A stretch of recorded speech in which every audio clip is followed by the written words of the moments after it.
जय महाराष्ट्र. मित्र हो, देशाचं जे आर्थिक बजेट आज सादर करण्यात आलेलं आहे, त्या बजेटमध्ये कृषी क्षेत्रासाठी आणि विशेषतः शेतकऱ्यासाठी काही नवीन योजना आखण्यात आल्यात का?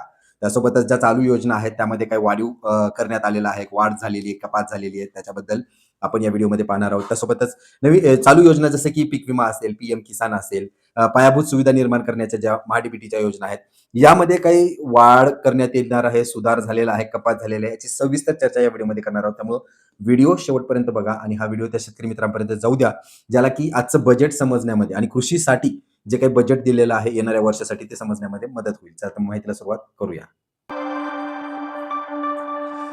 मित्र एकंदरीत बजेट जे 53.50 लाख कोटीचं आहे, त्यापैकी 1,62,60,000 कोटीचं हे कृषी विभागासाठी पैसा देण्यात आलेला आहे. सर्वप्रथम या बजेटमध्ये जो खर्च करण्यात येत आहे, तो म्हणजे हाय व्हॅल्यू क्रॉप्सवरती.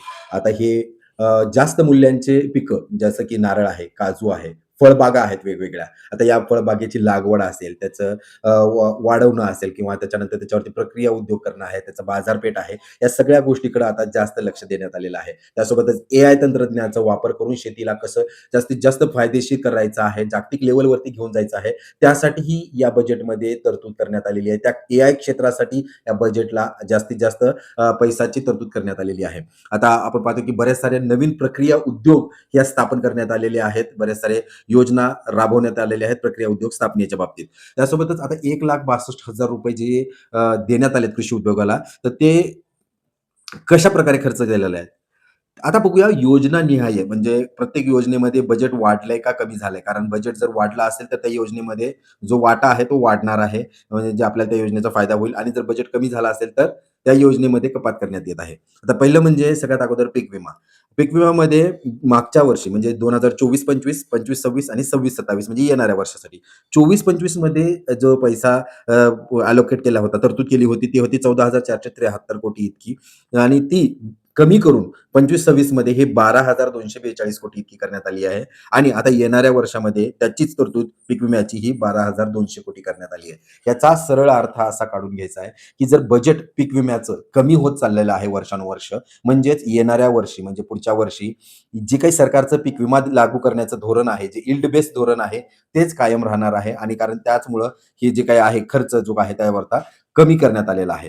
त्याच्यानंतर दुसरी योजना आहे पीएम किसान. आता बरेच साऱ्या चर्चेला उत्थान होतं, की पीएम किसानमध्ये वाढ होणार आहे. 6,000 वर्षाचे वाढून 9,000 होणार आहेत. परंतु जर बजेट पाहायला गेलं तर 2024-25 मध्ये 63,500 कोटीचा निधी होता.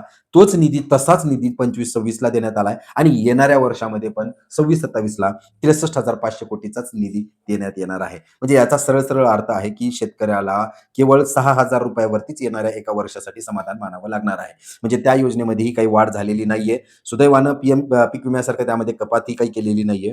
त्याच्यानंतर बरेच सारे क्षेत्र आहेत, जे मी म्हटलं, की नवीन क्षेत्रावरती अ, क खर्च करण्याचा मानस किंवा तरतूद करण्यात त्यामध्ये मेन एफ-पी-ओ आहेत. 10,000 एफ-पी-ओ स्थापन करण्याचं जे उद्दिष्ट आहे, त्यासाठी 500 कोटीची निधीची तरतूद करण्यात आली आहे. हनी मिशन यासाठी 100 कोटीचा निधीची तरतूद करण्यात आलेली आहे. सोबतच ड्रोन दीदीसारखी नवीन योजना केलेली आहे. त्यासाठी 600 पावणे 700 कोटीचा निधी तरतूद करण्यात आलेली आहे. कॉटन टेक्नॉलॉजी नावाने एक नवीन मिशन तयार करण्यात आली, योजना तयार केली. त्याच्यासाठी निधीची तरतूद आहे. सोबत भारत विस्तार स्कीम जी आहे, त्यामध्येही 150 कोटी ची तरतूद करण्यात आलेली आहे.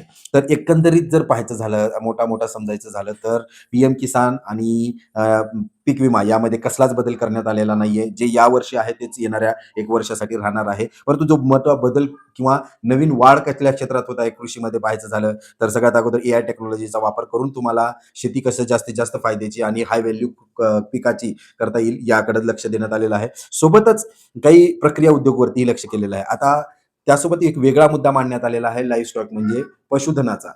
निर्मला सीतारामन यांनी सांगितलंय, की जे काही पूर्ण शेतकऱ्याचं उत्पन्न आहे, त्यापैकी 16 ते 17% उत्पन्न हे पशुधनापासून येते आणि पशुधनाचं उत्पन्न वाढवायचं आहे. म्हणजे शेतीला पूरक व्यवसायामध्ये जर ॲनिमल हसबंडरी किंवा पशुधन वाढवायचं असेल, लागणारी जी काही योजना असतील त्याला लोन लिंक कॅपिटल सबसिडी म्हणजे पब्लिक प्रायव्हेट पार्टनरशिपमध्येच लोन लिंक कॅपिटल सबसिडी देण्यात येणार आहे. म्हणजे तुम्हाला अनुदान भेटणार आहे लोन घेतल्यानंतर.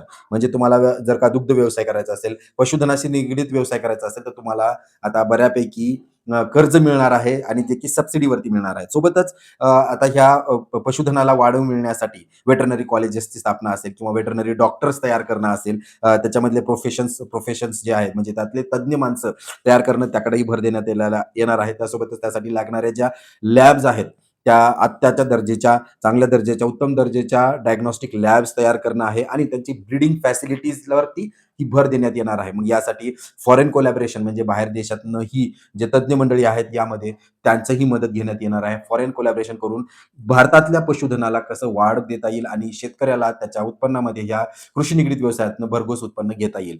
तर इतकंच काय ते शेतकऱ्यांसाठी या बजेटमध्ये आहे. नवीन कसलीच तरतूद नाहीये. यावर्षीचं जे बजेट आहे ते उद्योजकासाठी आहे.